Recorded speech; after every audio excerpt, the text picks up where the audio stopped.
Ben in Whitehorse, Canada. That sounds cool. Wow, Whitehorse, Canada. I love it. He writes to me and he says, why is audiophile music, why does it have to be so obscure? When you look at companies like Telarc, B&W Music, and now you're on Octave Records, it's almost always classical and obscure music. I can think of many band-worthy for a good recording, like Tracy Chapman, Walk the Moon, Mumford & Son. And then he writes in here, Mumford & Son are in desperate need of a good recording. Their recordings are awful. Well, they're not alone. I'm a 40-year-old music junkie and an audiophile through and through. Truly, I need help, he writes. I love our community.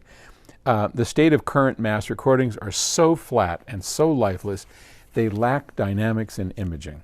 My daughters, 15 and 19, love music as well and have noticed the same thing. So it's not just me.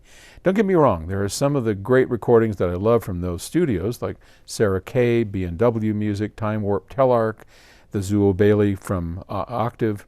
But I hate being pigeonholed into a narrow category of music just because I want and need quality recordings. Why can't we get some famous artists in here to make their music on Octave Records? Well, because we're just a little weedy label.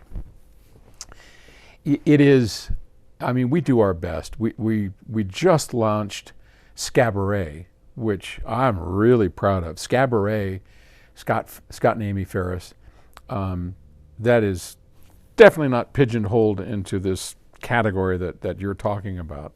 I mean, it's brilliant, original music, well recorded. It's really awesome.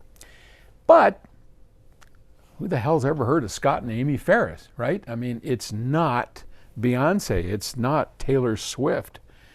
It's not these amazing, talented artists that would consider coming to Octave Records.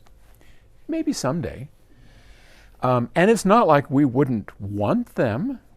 We'd love to have Tracy Chapman or any of these folks show up. And honestly, deep in my inner soul, I'm shooting for that because I know, for instance, Stevie Wonder is a good friend of Gus's, and Stevie is, I mean, he really wants to have the best sound quality, and he gets it. He truly gets it.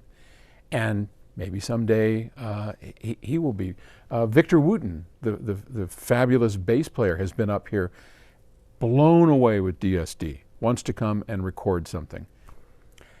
Some of the problem with these big artists is that they are connected with labels through contracts, and they're not going to mess around with a little weenie purist studio like Octave or Telarc, which is now gone. So I think the best thing that Octave can do is stick with our point of view. And our point of view is that we are going to make purist recordings that are musically exciting, and we're going to pick up the best artists that we can in order to make those. And someday, as we develop this into just a kind of a machine that knows how to crank this thing out in such quality that people are going to really stand up and just dance about. As that happens, maybe a Victor Wooten, maybe a Stevie Wonder will say, hey label, I'm going to go over these guys and I'm going to spend a couple of weeks and record over there because I want that quality for my recordings. We are all in. Stevie, bring it on, brother. All right. Thanks. And we're going to keep at it. We'll make this work. Okay. Thanks. Bye.